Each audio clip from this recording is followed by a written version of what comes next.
जय हिंद दोस्तों। BCom first year का आपका दो पेपर हो चुका है, अकाउंट्स का और लॉ का।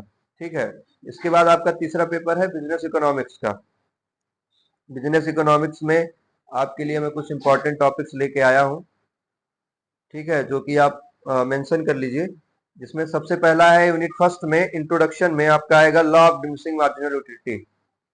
Law of diminishing marginal utility, अगर आप इकोनॉमिक्स के स्टूडेंट हैं अपने ग्रेजुएशन में बीकॉम में, तो आप ये टॉपिक जरूर पढ़े होंगे। सबसे पहले कोई भी टीचर या प्रोफेसर यही पढ़ाता है। इसको अच्छे से बढ़िया से पढ़ लीजिएगा। और equi marginal utility, equi marginal utility, ठीक है। पहले टॉपिक से, पहले यूनिट से इंट्रोडक्शन में आपका दो टॉपिक सबसे ज्यादा इंपॉर्टेंट है। वो है law of diminishing marginal utility और इक्वी मार्जिनल यूटिलिटी। तीसरा है कंज्यूमर सरप्लस।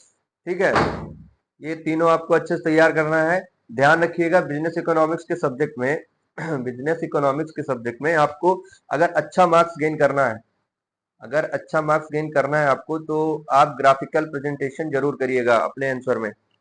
हाँ, ग्राफिकल प्रेजेंटेशन आपको बढ़िया से करना है, लेकिन एक चीज उसमें भी ध्यान रखिएगा। ग्राफ जो भी बनाइएगा आप, वो एकदम सटीक होना चाहिए, एक्यूरेट होना चाहिए। अगर उसमें छोटी सी भी गलती हुई तो वही होगा जो लॉ में था, पूरा क्वेश्चन आपका गलत हो जाएगा। ठीक है। अगर आपको बढ़िया से आ रहा है ग्राफिकल प्रेजेंटेशन, तो बढ़िया से करिएगा, उसको एक्सप्लेन करिएगा, उसके बारे में लिखिएगा कि कैसे कैसे आप ग्राफ बनाए, बढ़िया नंबर मिलेगा। दूसरा आपका दूसरा यूनिट है डिमांड एनालिसिस। इसमें आप मेंशन कर लीजिए क्या क्या आएगा। सबसे पहले elasticity of demand, elasticity of demand. ठीक है, ये भी आप पढ़े होंगे। अगर ये सारे टॉपिक्स नहीं पढ़े ना, तो यूट्यूब पे इसके सारे आंसर बढ़िया से दिए गए हैं, आप यूट्यूब पे सर्च करके पढ़ सकते हैं। दूसरा है आपका methods of elasticity of price of demand. ठीक है, methods of elasticity of price demand. और तीसरा है डिमांड फोरकास्टिंग। ये हमेशा आया है डिमांड फोरकास्टिंग, इसको बढ़िया से प्रिपेयर करिएगा। इसके बाद लिख लीजिएगा objective of demand forecasting, objectives of demand forecasting. ये हो गया तीसरा यूनिट आपका पूरा। दूसरा यूनिट पूरा हो गया, अब तीसरा यूनिट लिखिएगा। प्रोडक्शन एनालिसिस में laws of production, laws of production और variable proportion, laws of production और variable proportion and return to scale.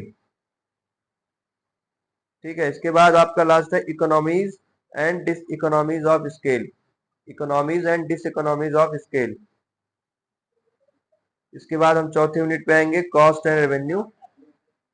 Cost and revenue में आपका आएगा cost output relationship, cost output relationship. ठीक है, और रेवेन्यू में आपका आएगा रेवेन्यू आउटपुट रिलेशनशिप। ये भी क्वेश्चन आ सकता है कि differentiate between cost output relationship and revenue output relationship. तो आप अच्छे से प्रिपेयर करिएगा, जिसमें बढ़िया से एक्सप्लेन कर पाइएगा। इसके बाद जो है आप, फिर से मैं बता रहा हूँ, ग्राफिकल रिप्रेजेंटेशन तभी करना है जब आपको पूरी तरह से आता है। और ग्राफिकल रिप्रेजेंटेशन अगर आप करेंगे तो इकोनॉमिक्स में बढ़िया नंबर पाएंगे। मतलब कोई भी प्रोफेसर जब कॉपी चेक करता है, ग्राफ मेंशन होता है, तो उसको फुल मार्क्स मिलते हैं। इसके बाद आपका पांचवा यूनिट है प्राइसिंग एनालिसिस।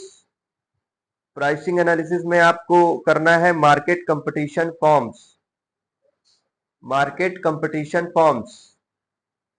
और इसके बाद pricing of output under perfect competition, pricing of output under perfect competition. Monopoly market पढ़ लीजिएगा। ये सब एक पॉइंट में पूछ सकता है कि मोनोपोली, मोनोपोलिस्टिक मार्केट क्या है। मोनोपोली मार्केट पढ़ लीजिएगा। और discriminating monopoly and imperfect competition. ठीक है। इसके बाद आपका है प्राइसिंग स्ट्रेटेजी, इसको बढ़िया से तैयार कर लेना। और जो लास्ट है, लास्ट यूनिट आपका छठा वाला, थ्योरीज ऑफ डिस्ट्रीब्यूशन। इसमें आपको थ्योरीज पढ़नी है। ठीक है, थ्योरीज हमेशा पूछा गया है। लास्ट टाइम 2 साल पहले Ricardian and modern theory of rent पूछा गया था।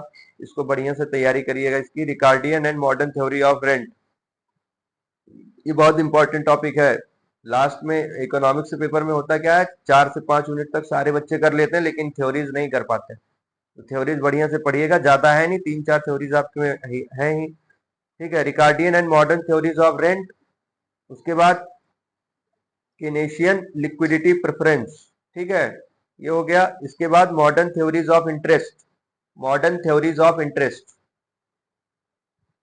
फिर लास्ट है मार्जिनल प्रोडक्टिविटी, ठीक है। मतलब इसमें चारों इंपॉर्टेंट है। इसमें कोई जैसे ये इकोनॉमिक्स का पेपर आपका जो गेस हुआ है, या जो भी पेपर गेस हुआ है, इसमें सिर्फ मैं ही नहीं गेस करता हूँ कि मैं टिक लगा दिया बता दिया आपको। इसमें अच्छे अच्छे प्रोफेसर्स का, जिनका काफी ज्यादा एक्सपीरियंस रहा है बीकॉम के पेपर में, क्या कई बार वो पेपर बनाए भी हैं, उनका भी सहयोग रहा है, तो इसलिए वही लोग टिक लगाते हैं। मतलब पूरा इंपॉर्टेंट टॉपिक मुझे लिख के देते हैं, मैं आप तक पहुंचाता हूँ। कुछ उसमें मेरी भी एक्सपीरियंस रहती है, ठीक है। तो थ्योरीज में आप चारों तैयार करिएगा, ठीक है। इसमें आ सकता है Ricardian and modern theories of rent और मॉडर्न थ्योरीज ऑफ इंटरेस्ट, ठीक है। ये आने का ज्यादा चांस है, पर ये कई बार पहले भी पूछा जा सका है, तो इसलिए जो दोनों थ्योरीज हैं ये भी पूछी जा सकती है। तो ये है आपका पूरा इकोनॉमिक्स का इंपॉर्टेंट क्वेश्चन। अगर आपको ये यूजफुल लगा है तो आप चैनल को सब्सक्राइब कर लीजिएगा, और अपने कलीग्स तक, अपने दोस्तों तक वीडियो को शेयर कर दीजिएगा, लिंक को, ठीक है। बाकी thank you, best of luck for your exam business economics.